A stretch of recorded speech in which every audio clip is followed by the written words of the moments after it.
نبی پاک فرماتے ہیں میں دعا کرنے گیا، اے اللہ میری امت پہ قحط نہ آئے. اللہ نے فرمایا حبیب نہیں آئے گا. اے اللہ میری امت کے چہرے نہ بدلیں، گناہ کریں تو مسخ نہ ہو، حبیب نہیں بدلیں گے. حضور فرماتے ہیں میں نے ہاتھ اٹھایا کہ اللہ یہ آپس میں لڑے نہ. توجہ کرنا جملوں پہ، اے اللہ یہ آپس میں لڑے نہ. اللہ یہ بھی کہہ سکتا تھا حبیب یہ نہیں قبول کرنی دعا. اللہ بے نیاز ہے نا، چاہے قبول کرے اور چاہے، توجہ کرو غور کرو بات پہ، اللہ چاہے تو قبول کرے چاہے تو. اے اللہ میری امت لڑے نہ، تو یہ نہیں فرمایا حبیب قبول نہیں کرتا. کہ محبوب یہ دعا مجھ سے مانگ ہی نہ. اے حبیب تو دعا مانگ، تو مانگے میں قبول نہ کروں، یہ ہو نہیں سکتا. اس طرح کر یہ دعا مجھ سے. نبی پاک نے منافقین کے لیے دعا کرنی چاہیے کہ اے اللہ، اے مولا تو مہربانی فرما، اے اللہ کرم فرما، منافقین کو بھی بخش دے. تو میرے رسول پاک علیہ السلام فرماتے ہیں رب کریم نے مجھے منع کیا، اے محبوب یہ والی دعا، یہ دعا ہی نہ مانگ. یہ دعا اللہ کو کوئی مجبور کر سکتا، لیکن اگر اللہ پیار کرے تو. بھائی دنیا داری کا چودھری صاحب کا، مولوی صاحب کا، پیر صاحب کا ایک عام مشہور مقولہ ہے، فلاں بندہ آ گیا تھا اس کو میں انکار نہیں کر سکتا تھا.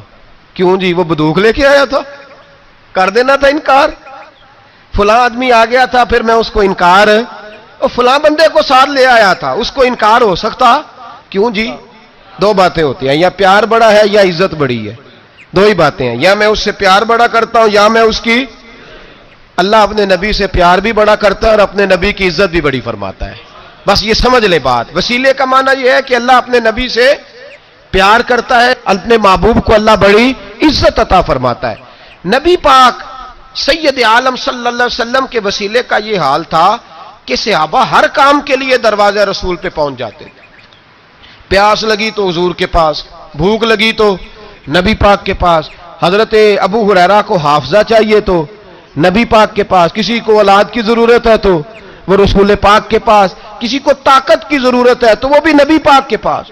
ہر آدمی جاتا تھا، انہیں پتا تھا دیتا خدا ہی ہے پر وسیلہ مصطفیٰ دیتا ہے صلی اللہ علیہ. اور حضور نے فرمایا انما انا قاسم، بخاری مسلم ہے، فرمایا میں تو بانٹنے والا ہوں، میں قاسم ہوں واللہ یؤتی، ہاں عطا کرنے والا اللہ ہے.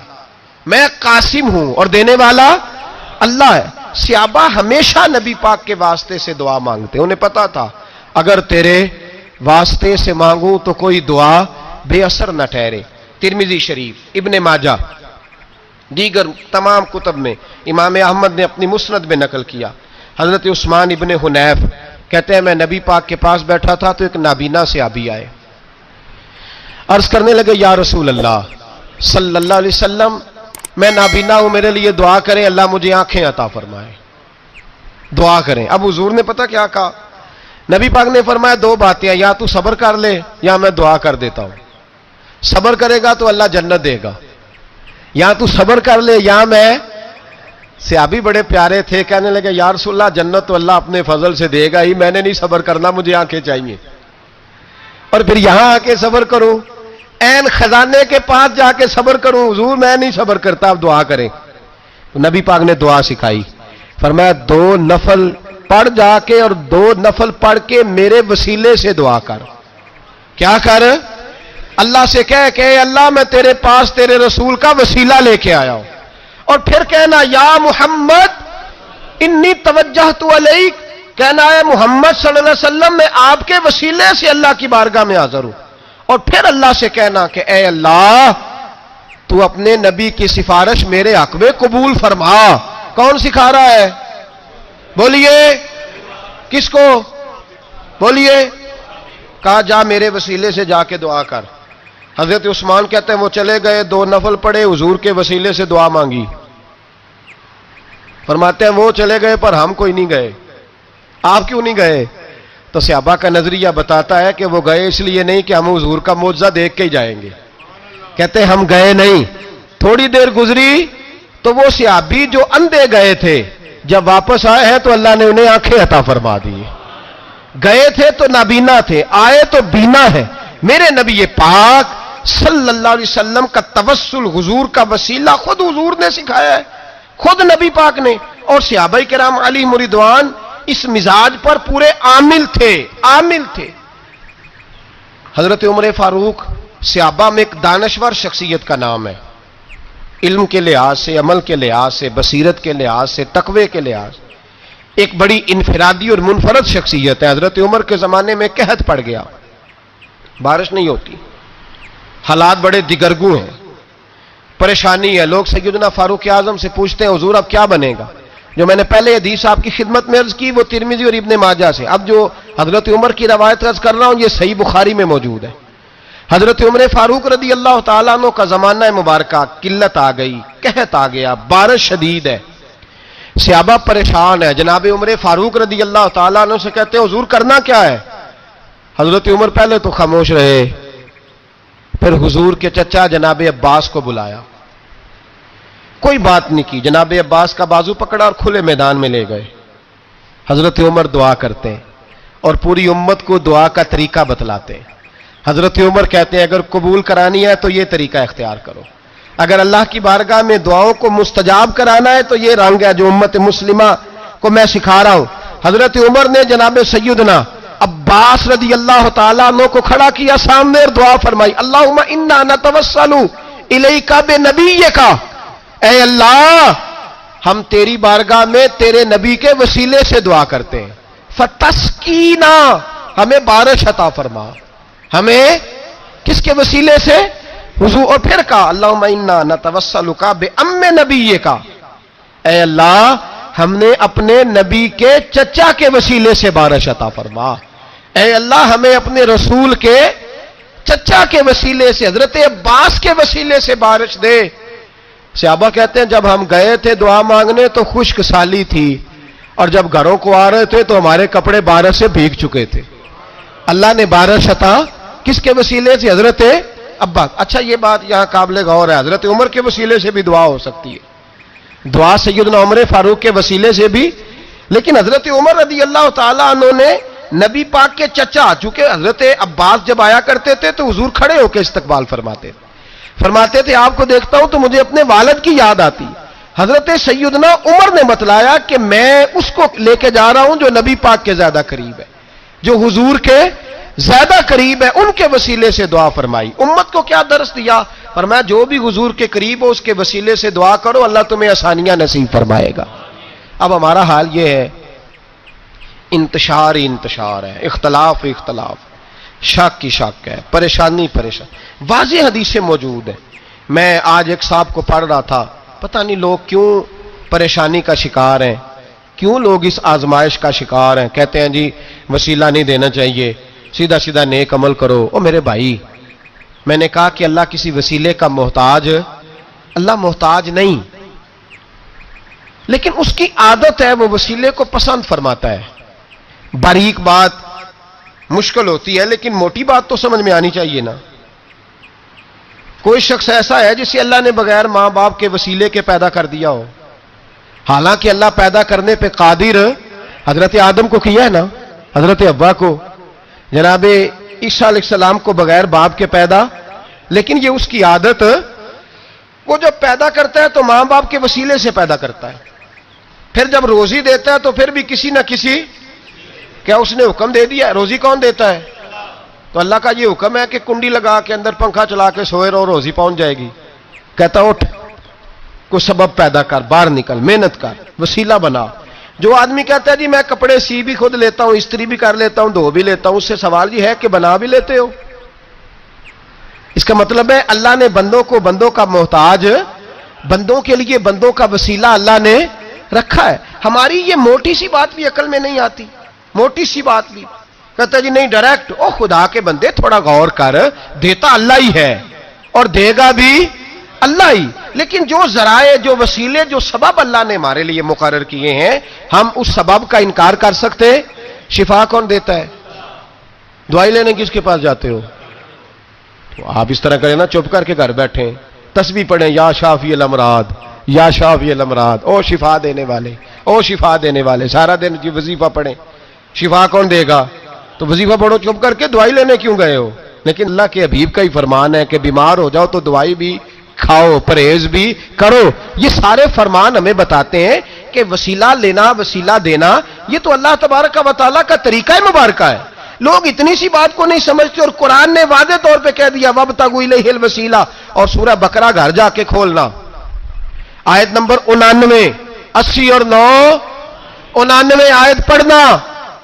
کفار نے، یہودیوں نے نبی پاک کی علامتیں پڑھ لی تھی تورات، زبور اور انجیل میں. اللہ کا قرآن کہتا ہے وَكَانُوا مِن قَبْلُ يَسْتَفْتِحُونَ عَلَى الَّذِينَ كَفَرُوا.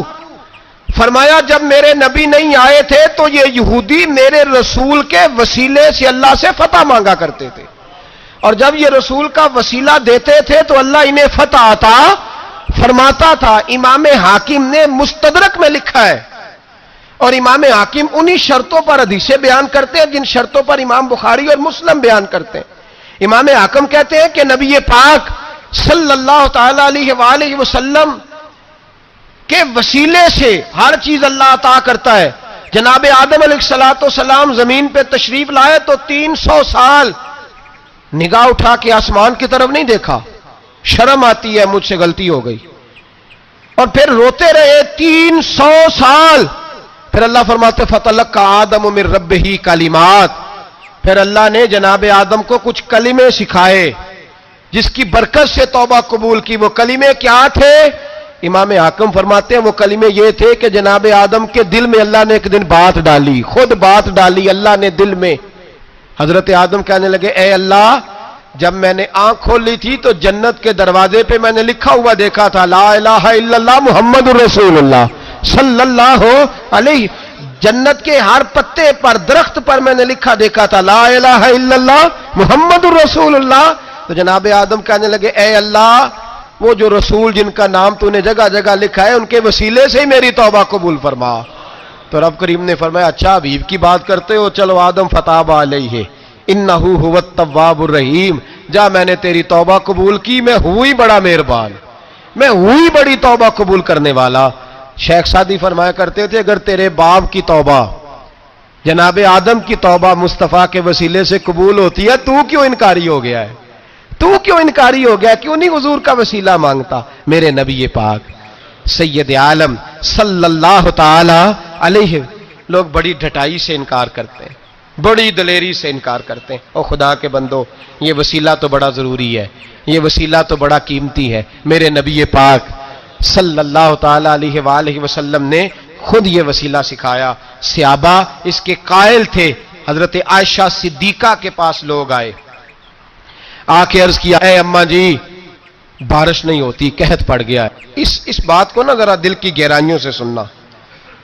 مسجد نبوی ہے، مسجد نبی کے ساتھ ادھر دیکھیے گا ذرا، یہ مسجد ہے، مسجد کے ساتھ حضور کی قبر ہے، ساتھ حضرت عائشہ کا حجرہ ہے. پہلے حضرت عائشہ، پھر حضور کا روزہ، پھر آگے بولتے جائیے آگے کیا ہے. چاہیے تھا نا سیدھے مسجد جاتے. حضرت عائشہ کے پاس آئے، توجہ کرنا میری بات. کہا اماں جی بارش نہیں ہوتی، کیا کریں؟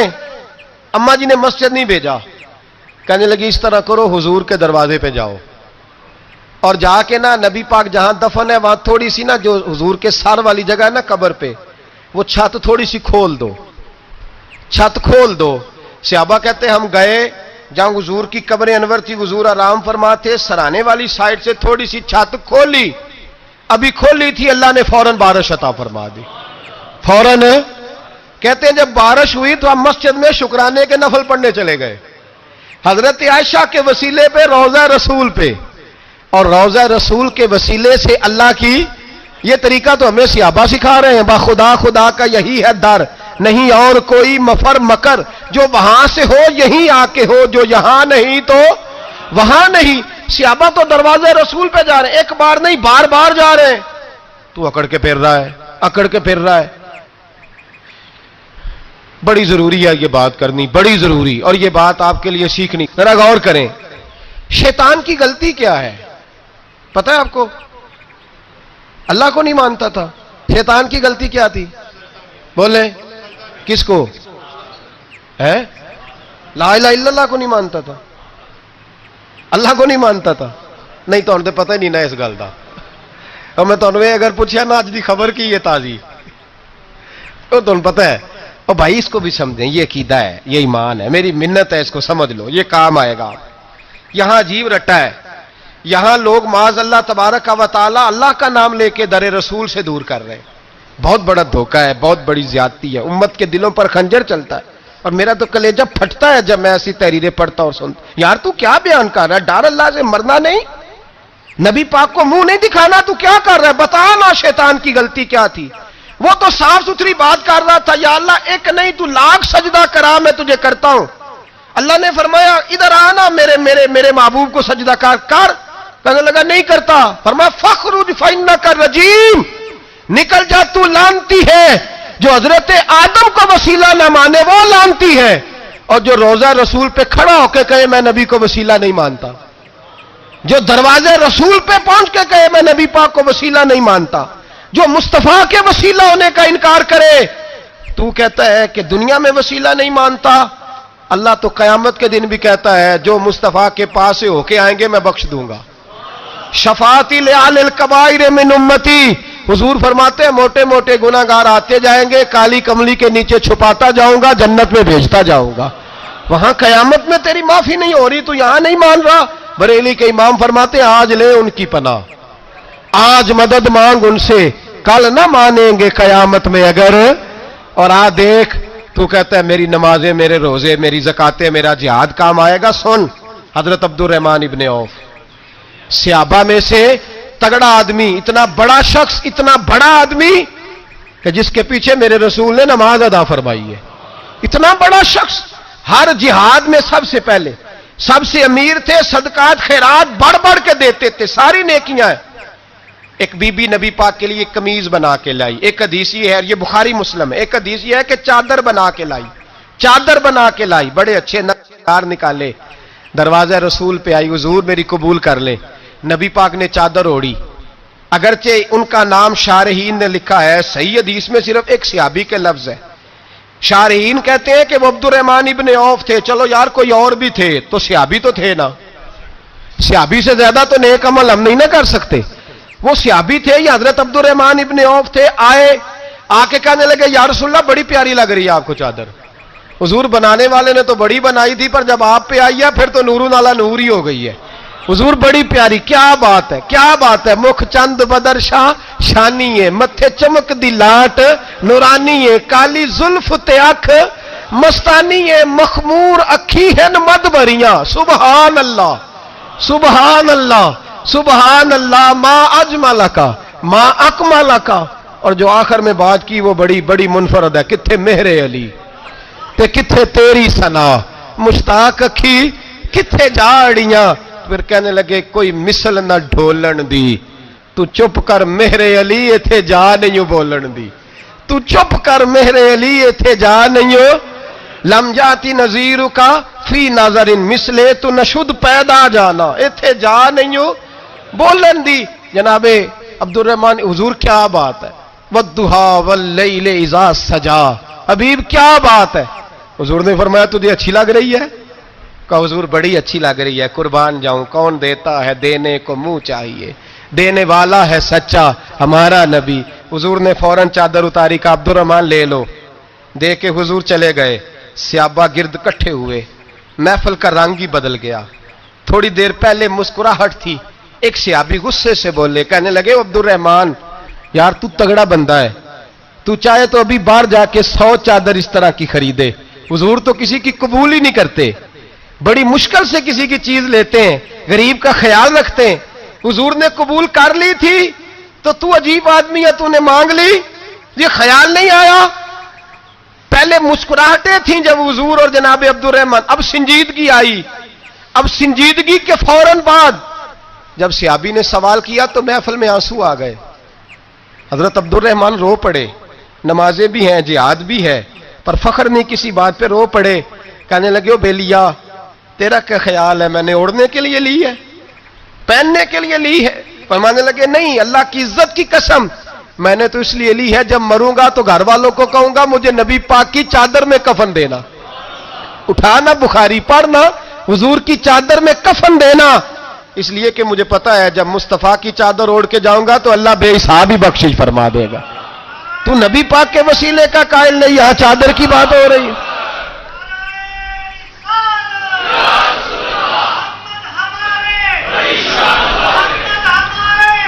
سنیے سنیے اور غور کیجئے، حضرت مولا علی شیر خدا رضی اللہ، ان کی اماں نے نا حضور سے بڑا پیار کیا۔ حضرت ابو طالب کے گھر میں نبی پاک نے پرورش پائی، ان کی والدہ حضرت علی کی والدہ جناب فاطمہ بنت اسد حضور سے بڑا پیار کرتی۔ صحابہ کہتے ہیں اس دن حضور بڑا روئے جس دن حضرت فاطمہ نے مدینے میں انتقال فرمایا۔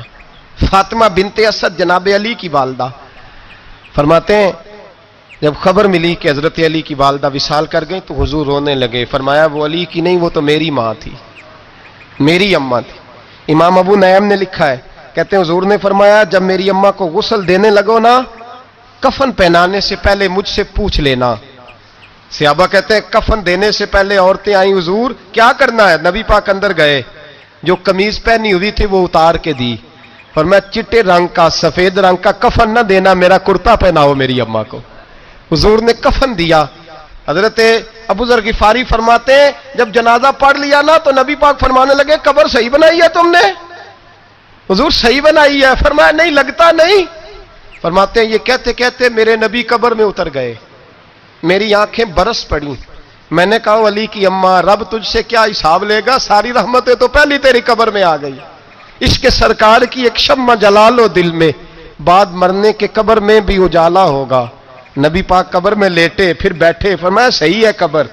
پھر میرے نبی پاک نے دفن کیا ان کو، پھر دیر تک دعا کرتے رہے اور رو کے فرمانے لگے اے اللہ اپنے نبیوں کے وسیلے سے اور میرے وسیلے سے میری اماں کی قبر روشن کر دے۔ حضرت ابو ذر فرماتے ہیں کسی کا دل نہیں کرتا اس کی ماں مرے، آج میرا دل کرتا تھا کاش میری مر جاتی، یہ فضیلت میری اماں کو نصیب ہوتی۔ سیدنا ابو ذر فرماتے ہیں جب حضور رخصت ہونے لگے تو میں قریب گیا، میں نے کہا حبیبہ ذرا یہ رنگ مجھے بھی سمجھائیں۔ تو حضور نے فرمایا میں نے اپنا کرتا اس لیے پہنایا ہے کہ جب میرا کرتا فاطمہ بنت اسد کو پہنایا جائے گا تو اس کے توسل سے اللہ انہیں جنت کا جوڑا عطا فرمائے گا، اور قبر میں اس لیے اترا ہوں کہ جب میں قبر میں اترا ہوں تو اب میری اماں کی قبر تنگ نہیں ہوگی بلکہ اللہ میری برکت سے کشادگی عطا فرما دے گا۔ پسے مردن فرشتوں نے جو تلاشی لی تو کیا نکلا، فقط ایک دل کے گوشے سے خیال مصطفیٰ نکلا۔ اور میاں صاحب تو تڑپ اٹھے، کہنے لگے قبر میری تے میرے اپیرا جے کر پاویں پھیرا، قبر میری تے۔ چلو زندگی میں بھی دعا رہی، زندگی میں بھی دعا رہی کہ تو آئے، میں کو جیتے میرا دل بر سونا کیوں کر اس نو بھاواں، وہ ویڑے میرے وڑدا نہ ہی میں پئی لکھ وسیلے پاواں۔ میں نے زندگی میں بھی کہا وہ نہیں آیا، کی سی جے درد بن کے آ جاندو، وہ نہیں آیا۔ میاں صاحب کہتے ہیں میری قبر میں بھی یہ دعا رہی، قبر میری تے میرے اب پیرا جے کر پاویں پھیرا، قبر میری تے میرے اب پیرا جے کر پاویں پھیرا، قبر دے وچوں ہڈیاں اٹھ کے مجرا کر سن تیرا۔ تو آ تو صحیح میرے رسول پاک سید عالم صلی اللہ علیہ وسلم خود قبر میں لیٹ گئے۔ او بھائی یہ وسیلہ اتنا پیارا، یہ وسیلہ حضرت ابو ذر فرماتے دل کرتا تھا یہاں میری اماں ہوتی، اتنی کرم نوازیاں، اتنی بندہ نوازیاں، اتنی رحمتیں۔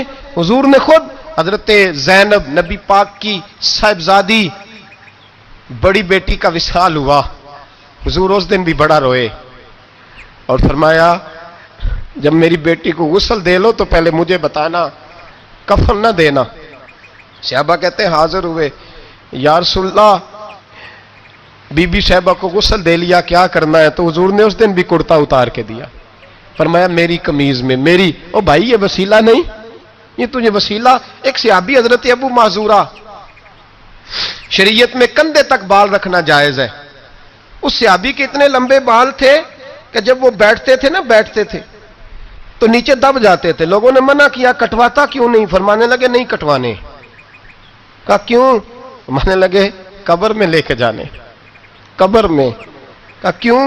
فرمایا ان بالوں پہ ایک دفعہ نبی پاک نے ہاتھ رکھا تھا، حضور نے دست مبارک رکھا تھا، میں ساتھ للہد میں عشق رخ شاہ کا داغ لے کے چلے.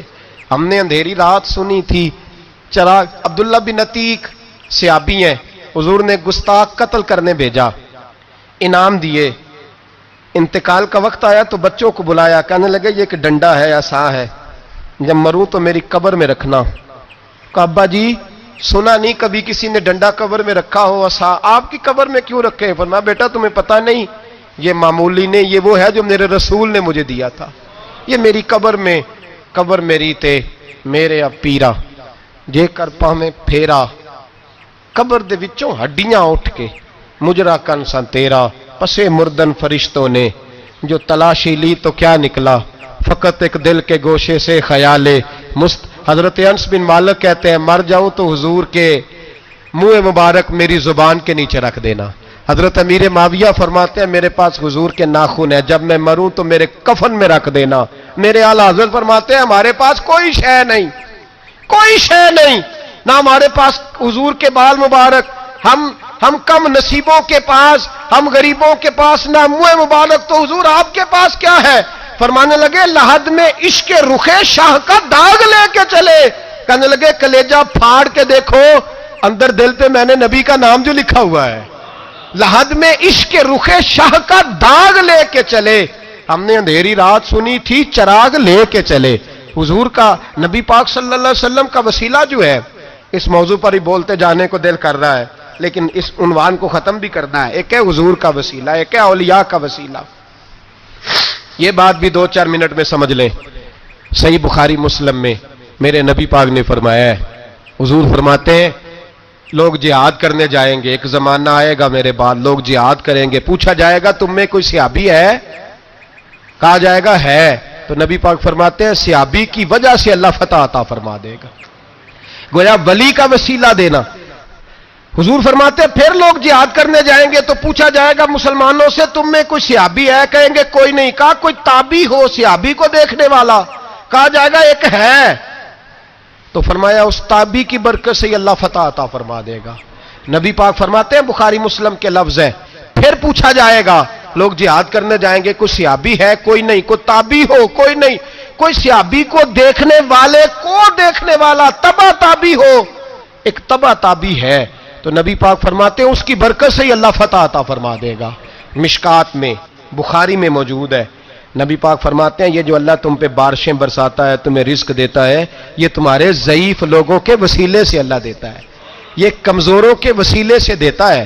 مشکات میں لفظ ہے, نبی پاک نے فرمایا 40 ابدال ملک کے شام میں ہوتے ہیں, جو عذاب تم سے دور رہتا ہے ان کی وجہ سے رہتا ہے, جو تم پر بارشیں برستی ہیں ان کی وجہ سے برستی ہیں. وہ کوئی بیٹھا ہوا مجھے دور دعا دیتا ہے, میں ڈوبتا ہوں پر سمندر اچھال دیتا ہے. شیخ سعدی فرمایا کرتے تھے میری زندگی میں جتنی بلائیں ٹلی ہیں میرے شیخ کے وسیلے سے ٹلی ہیں, میں اس کی چھتری کے نیچے رہتا ہوں, کرم مجھ پہ برستا رہتا ہے. اتنی حدیثیں سنا کے ایک واقعہ سنانا تو بنتا ہے کہ نہیں بزرگوں کا. میں چونکہ جب عقیدے کا موضوع ہوتا ہے تو میں نیچے نہیں اترتا, میں قرآن و سنت کے عین بیچ رہتا ہوں.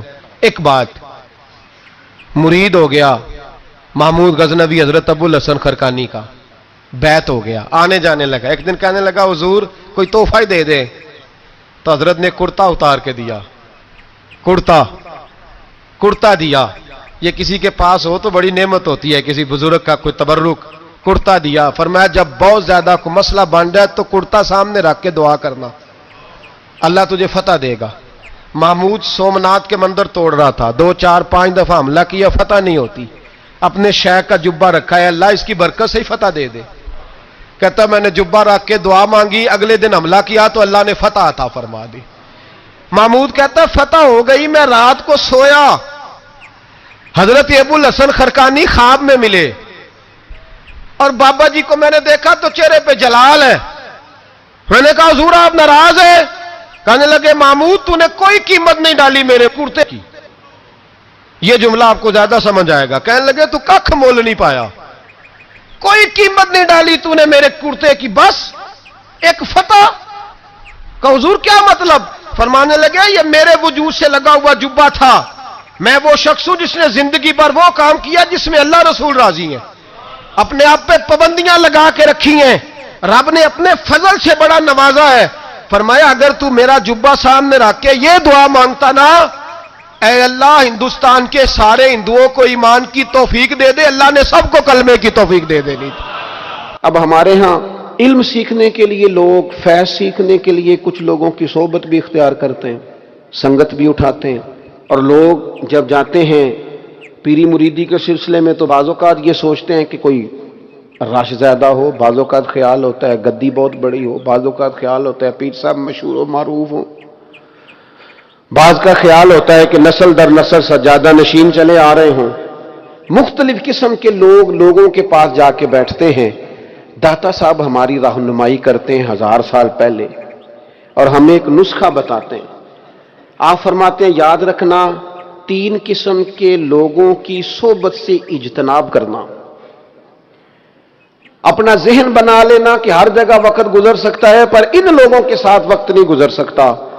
حضور کون سے؟ فرمایا ایک تو غافل اور بے عمل علماء. ڈگری بہت بڑی ہے، نام بہت بڑا ہے، لیکن عمل کمزور ہے. ان سے اجتناب. میرے اسلاف فرمایا کرتے تھے بندہ زیادہ پڑھا لکھا ہو اور پھر بے عمل ہو تو اس سے مکمل بچو. بہت پڑھا لکھا ہے لیکن بے عمل ہے، بچو. کیوں؟ فرماتے تھے اس لیے کہ وہ اپنی بے عملی پر بھی دلیلیں پیش کرے گا کہ اگر میں یہ کام نہیں کرتا یہ وجہ ہے، میرے پاس یہ گنجائش ہے، یہ رخصت ہے. داتا صاحب فرماتے ہیں بے عمل غافل علماء ان کی صحبت سے بچو. اور فرماتے ہیں ایسا فقیر جو حجرے میں بند ہو جائے اور حق بات اپنی زبان سے ادا ہی نہ کرے. وہ کہ جی میں درویش ہوتا ہوں، میں تو نہیں بول سکتا، حکومت ناراض ہو جائے گی، فلانا ناراض ہو جائے گا، اقتدار والے ناراض ہو جائیں گے، میں نہیں کوئی ایسی بات کر سکتا.